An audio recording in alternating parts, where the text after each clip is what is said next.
सितंबर 2021 से लेकर सितंबर 2023 तक जब डॉलर ने 100% रिटर्न दिया है, तो क्या डॉलर आपके इन्वेस्टमेंट पोर्टफोलियो का हिस्सा होना चाहिए? अस्सलाम वालेकुम, मैं हूं Farooq Baloch, UK based financial journalist. अगर किसी ने पिछले साल जनवरी में $1000 ख़रीदे होते और साल के आखिर में उसको बेचने जाता तो उसको सिर्फ ₹1.5 का मुनाफा होता हर डॉलर पे। टोटल ₹1500 मिल जाते, क्योंकि गुज़िश्ता साल डॉलर का जो रेट है वो 1% भी ऊपर नहीं गया। बल्कि अगर आप और पीछे चले जाएँ 2.5 साल, तो अगस्त 2023 में जब डॉलर पीक कर गया था, 300 से भी ऊपर चला गया था, उस वक्त अगर किसी ने ख़रीदे होते और 2025 के एंड में बेचने जाता तो उल्टा उसको नुकसान होता, क्योंकि इस 2.5 साल में नेगेटिव रिटर्न दिया डॉलर ने। और पीछे चले जाते हैं, से 5 साल का डेटा देखते हैं, तो अगर किसी ने 2022 के शुरू में $1000 ख़रीदे होते और उसी साल के आखिर में बेचता तो उस पर 28% प्रॉफिट होता उसको। बल्कि ये कह लें कि अगर वो एक साल और रुक जाता, यानी 2023 के एंड में बेचता, तो उसके ऊपर मज़ीद 24% प्रॉफिट, यानी इन 2 सालों में 50% से भी ज़्यादा प्रॉफिट हो जाता। तो बल्कि पिछले 10 साल का भी अगर डेटा उठा के देख लें, तो उसमें 1-2 साल का पीरियड ऐसा गुजरा है, यानी सितंबर 2021 से लेकर सितंबर 2023 तक, जब डॉलर ने 100% रिटर्न दिया है, यानी पैसा डबल किया है। तो अब ये देख कर तो नज़र आ रहा है डेटा को कि कुछ अच्छे साल थे, कुछ बुरे साल थे। तो ये कैसे पता चलेगा कि डॉलर जो है वो आपके इन्वेस्टमेंट पोर्टफोलियो में होना चाहिए या नहीं होना चाहिए? जो लोग मुझे पहले से फॉलो कर रहे हैं उन्हें याद होगा कि इसी सीरीज़ में, यानी how to build investment portfolio, एक वीडियो मैंने प्राइस बॉन्ड पे भी की थी, जिसमें मैंने जिक्र किया था कि अपनी सेविंग्स को कैश या पाकिस्तानी रुपीज़ में रखने के बजाय प्राइस बॉन्ड में रखना एक बेहतर ऑप्शन हो सकता है। उसका मैं लिंक शेयर कर लूँगा, ज़रूर देखिएगा कि मैंने ऐसा क्यों कहा था। और कोई अपनी सेविंग्स को, और इमरजेंसी सेविंग्स की बात कर रहा हूँ, प्राइस बॉन्ड में रखता है या डॉलर में रखता है, ये तो उनका अपना फ़ैसला है। और इस वीडियो के एंड तक समझ भी आ जाएगा कि कैसे रखना चाहिए, या फिर कोई कॉम्बिनेशन बना सकता है, मसलन कुछ हिस्सा डॉलर्स में रखा जाए, कुछ प्राइस बॉन्ड में। ये तो हर किसी का अपना फ़ैसला है। लेकिन आज हम डॉलर में इन्वेस्टमेंट पे फोकस करेंगे, और यहाँ मैं फॉरेक्स ट्रेडिंग, यानी जो आपकी डे ट्रेडिंग होती है उसकी बात नहीं कर रहा, या आर्बिट्राज ट्रेडिंग की बात नहीं कर रहा, बल्कि सिंपली जो डॉलर में लोग इन्वेस्टमेंट करते हैं, यानी मार्केट से डॉलर्स ख़रीदते हैं और इंतज़ार करते हैं कि उसके रेट ऊपर जाएंगे तो फिर उसको वापस बेच के प्रॉफिट कमाएंगे। हम इस पे बात कर रहे हैं। तो क्या डॉलर आपके इन्वेस्टमेंट पोर्टफोलियो का हिस्सा होना चाहिए? इसका जवाब इतना आसान नहीं है, लेकिन हम रिवर्स इंजीनियरिंग कर सकते हैं। हम पिछले सालों का डेटा उठा के देख सकते हैं कि उन सालों में जब डॉलर बहुत स्पीड से ऊपर गया था, ऐसा क्या हुआ था, यानी डॉलर की जो रैली स्टार्ट हुई थी उससे पहले क्या डेवलपमेंट्स हुई थी। और जब डॉलर, जो पिछले 2.5 साल की अगर हम बात कर लें, डॉलर इतना ऊपर नहीं गया, तो ऐसा क्या हुआ? 2022 एक बहुत अच्छा साल था डॉलर के प्राइस में इंक्रीज़ के लिए, लेकिन उससे पहले की अगर आप डेवलपमेंट्स नोट करें तो क्या हुआ था? दुनिया कोविड से बाहर आ रही थी। 2021 में एक सप्लाई चेन क्राइसिस था, जिसकी वजह से गुड्स की शॉर्टेज हो गई थी ग्लोबली, ख़ासतौर पर अमेरिका में। और उसकी वजह से उनके प्राइसेस बहुत ज़्यादा बढ़ गए थे। तो एक global commodity super cycle start हो गई थी, एक महंगाई का तूफ़ान आ गया था। फिर ये प्रॉब्लम मज़ीद कंपाउंड हो गया जब 2022 के बिल्कुल शुरू में, आई थिंक फरवरी या मार्च में शायद, यूक्रेन में जंग छिड़ गई, जिसकी वजह से यूरोप में जो एनर्जी प्राइसेस हैं उनकी कीमतें बहुत ऊपर चली गई, और ग्लोबली भी प्रेशर था एनर्जी प्राइसेस पे, काफ़ी ऊपर चले गए। अब जब फूड और फ्यूल दोनों महंगा हो गया, तो पाकिस्तान के लिए ये बहुत बुरा हुआ, क्योंकि पाकिस्तान एक इंपोर्ट डिपेंडेंट कंट्री है। हम लोग इंपोर्ट पे बहुत डिपेंड करते हैं, बहुत ज़्यादा इंपोर्ट करते हैं। तो ज़ाहिर है जब आप ऑयल भी महंगा इंपोर्ट करेंगे, फूड भी महंगा इंपोर्ट करेंगे, रॉ मटेरियल भी महंगा इंपोर्ट करेंगे, तो इसकी वजह से हुआ क्या कि हम अपने जो डॉलर रिज़र्व्स थे, यानी पाकिस्तान की जो सेविंग्स थी डॉलर्स के अंदर, हम वो बहुत ज़्यादा तेज़ी से बर्न करना शुरू हो गया। हमारे डॉलर रिज़र्व्स का लेवल जो है वो नीचे जाना शुरू हो गया। ये मैं डेटा से भी दिखाऊंगा कितना नीचे गया। अब जब रिज़र्व्स गिरने लगे तो ज़ाहिर है करेंसी पे बहुत प्रेशर पड़ा, और हमें फिर से एक बार दिवालिया होने का ख़तरा नज़र आने लगा। तो पाकिस्तान भागा, आईएमएफ के दरवाज़े खटखटाए और एक बेल आउट ले लिया। लेकिन बेल आउट लेने के लिए आईएमएफ ने शराइत रखी, और उन शराइत को ज़ाहिर है पाकिस्तान ने फिर अपने बजट में इम्प्लीमेंट किया, जिसकी वजह से पहले से ही एक इतनी महंगाई का तूफ़ान था, और इस बजट की वजह से फिर मज़ीद महंगाई होना शुरू हो गई। और आप नोट करें कि 2022 और 2023 में बहुत ज़्यादा महंगाई हुई, और इन्फ्लेशन रेट काफ़ी ऊपर गया। फिर ज़ाहिर है जब महंगाई होती है, इन्फ्लेशन रेट ऊपर जाता है, तो उसको रोकने के लिए स्टेट बैंक भी अपने इंटरेस्ट रेट बढ़ाना शुरू करता है। तो स्टेट बैंक ने भी अपने इंटरेस्ट रेट बढ़ाना शुरू कर दिए, जो कि बहुत ज़्यादा ऊपर तक चले गए, 20% से भी ऊपर चले गए।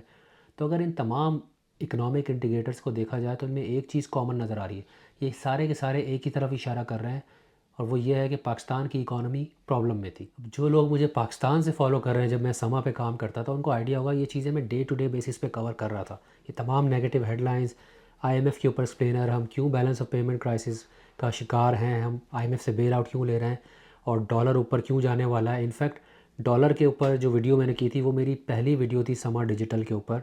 जिस उस वक्त समा मनी भी लॉन्च नहीं हुआ था, समा टीवी से मैंने वो उनके डिजिटल चैनल से वो वीडियो की थी। और उस वक्त डॉलर आई थिंक 130 या 135 के आसपास कहीं होगा या इसके बीच में होगा। इस वक्त देख लें डॉलर कहाँ है। तो उस वक्त लोग मुझे बहुत ज़्यादा बुरा भला भी कह रहे थे कि क्या लोगों को इनकरेज कर रहे हो डॉलर ख़रीदने के लिए।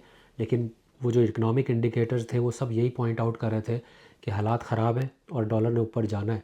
तो ये अगर आप किसी प्रॉपर न्यूज़ चैनल को फॉलो करें, मैं नहीं कह रहा मुझे करें, अब तो मैं डे टू डे ख़बरें कर भी नहीं रहा, लेकिन किसी भी फाइनेंशियल और इकोनॉमिक न्यूज़ चैनल को फॉलो करें तो आपको ये सारे अर्ली साइंस मिल जाते हैं कि क्या ट्रबल आने वाली है आगे। यानी साइकिल जो है वो टर्न होने वाली है जिसकी वजह से डॉलर ने ऊपर जाना है। यहाँ पे नज़र डालें तो पता चलता है 2022 और 23 में फ़ॉरेन एक्सचेंज रिज़र्व जो है वो बहुत तेज़ी से गिरे थे, इसलिए प्रेशर था करेंसी पे। यही वजह है कि इन 2 सालों में डॉलर ने अच्छा रिटर्न दिया था। इसको एक मिसाल से समझते हैं कि 2022 में जो हमारा मंथली करंट अकाउंट डेफिसिट था, जनवरी में वो 2.6 बिलियन डॉलर था, बल्कि अगर एनुअलाइज बेसिस पे भी देखें 1.5 बिलियन डॉलर था। उसके अगेंस्ट जो रिज़र्व्स थे आपके वो I think around 10 billion dollar थे। तो इस हिसाब से देखा जाए तो तकरीबन 6 मंथ्स में आपकी सेविंग्स एग्जॉस्ट हो जाती, इतना प्रेशर था।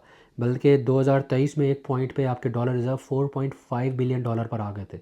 यानी आपके पास 2 से 3 महीने का इंपोर्ट कवर बचा था, आप दिवाली होने वाले थे, जब भी आईएमएफ के पास भागना पड़ा था। जब डॉलर रिज़र्व से प्रेशर होता है वो गिरना शुरू होते हैं, तो ये आपकी सेविंग्स है, ये ख़त्म होने का मतलब है कि आप इंपोर्ट नहीं कर सकेंगे तेल और फूड वगैरह, रॉ मटेरियल। तो इकॉनमी कैसे चलेगी? पूरी इकॉनमी क्रैश हो जाएगी, बहुत बड़ा क्राइसिस आएगा। तो इसलिए डिफ़ॉल्ट को अवॉइड करना ज़रूरी होता है। तो लेकिन पाकिस्तान ने फिर कुछ मेजर्स लिए, लाइक इंपोर्ट को जो है चोक किया, ड्यूटीज़ बढ़ा दी, जिसकी वजह से 1 साल के अंदर उन्होंने 80% तक रिडक्शन लेकर आए करंट अकाउंट डेफिसिट में। फिर ज़ाहिर है आईएमएफ में चले गए, तो वहाँ से जो है आपके रिज़र्व स्टेबलाइज हो गए, फिर इम्प्रूव होना भी शुरू हो गया। तो अगर आप नोट करेंगे पिछले 2-3 सालों में तो आपके रिज़र्व्स काफ़ी ऊपर चले गए हैं। जहाँ 4.5 बिलियन डॉलर का लो हिट किया था, अब आई थिंक 10 बिलियन डॉलर से भी ज़्यादा होंगे मेरे ख्याल में। एग्जैक्ट नंबर शायद मैं चार्ट में आपको दिखा दूँ। तो ये जब साइकिल रिवर्स हुई, यानी इन्फ्लेशन में भी फिर आप देखें पिछले 2-2.5 साल में स्टेबल हो गई, इतनी स्पीड से ऊपर नहीं गई। 2022-23 में तो आई थिंक 20% बल्कि 30% भी क्रॉस कर गई थी, लेकिन अब स्टेबल हो गई है, थोड़ा कम हो गई है, स्लो डाउन आ गया है। स्टेट बैंक ने अपने पॉलिसी रेट्स कम करना शुरू कर दिए, रिजर्व्स ऊपर जाना शुरू हो गए, करंट अकाउंट डेफिसिट था वो भी स्टेबलाइज हो गया, क्योंकि जब डॉलर रिजर्व्स ऊपर जा रहे हैं तो ये इंडिकेशन है। तो ये आपने नोट करें कि अगर इसकी खुलासा किया जाए कि वो तमाम इकनॉमिक इंडिकेटर्स जब वो बिगड़ना शुरू होते हैं और डॉलर को ऊपर बेचते हैं, तो उल्टा भी पॉसिबल है, यानी जब वो सारी चीज़ें इंप्रूव होना शुरू होती हैं तो डॉलर स्टेबलाइज हो जाता है। ऐसा ही कुछ हुआ है। तो पाकिस्तान के केस में ये जो बैलेंस ऑफ पेमेंट का इशू है, ये पाकिस्तान का एक मॉडल ही ऐसा बना हुआ है कि अगर हम $2 कमाते हैं तो 3 खर्च करते हैं, तो हमें तो ये प्रॉब्लम रहता है खसारे वाला। इनफैक्ट मेरा जो मास्टर्स प्रोजेक्ट था यूके में वो इसी टॉपिक के ऊपर था। जब भी मुझे कोई नींद में भी उठा के पूछेगा तो मैं इससे बात करना शुरू कर दूंगा। नंबर सारे याद नहीं होते, बट मुझे अंदाज़ा है कि हर 3 से 4 साल के अंदर पाकिस्तान जो है वो बूम और बस्ट साइकिल से गुजरता है। और जब इकॉनमी बस्ट होने वाली होती है फिर हम आईएमएफ के पास भागते हैं, बेल आउट लेते हैं, डॉलर्स आ जाते हैं, फिर चीज़ें इंप्रूव होना शुरू होती हैं। स्टॉक मार्केट भी जब आईएमएफ में आप जाते हैं उसके फ़ौरन बाद वाला जो पीरियड होता है उसमें आईएमएफ जो है स्टॉक मार्केट अच्छा रिटर्न देती है। आप नोट करें कि 2023 के आई थिंक मिड में कहीं हमने साइन किया था आईएमएफ का बेल आउट, और उसी साल में आप 2023 का रिटर्न देखें। शुरू में तो पहला हाफ तो जो है वो प्रॉब्लमेटिक था, लेकिन साल के एंड तक बहुत ज़बरदस्त रिटर्न दिया था स्टॉक मार्केट ने। और अगर मेमोरी मेरा साथ दे रही तो शायद 50% तक रिटर्न दिया था। तो आईएमएफ में जाने के बाद चीज़ें बेहतर होना शुरू हो जाती हैं।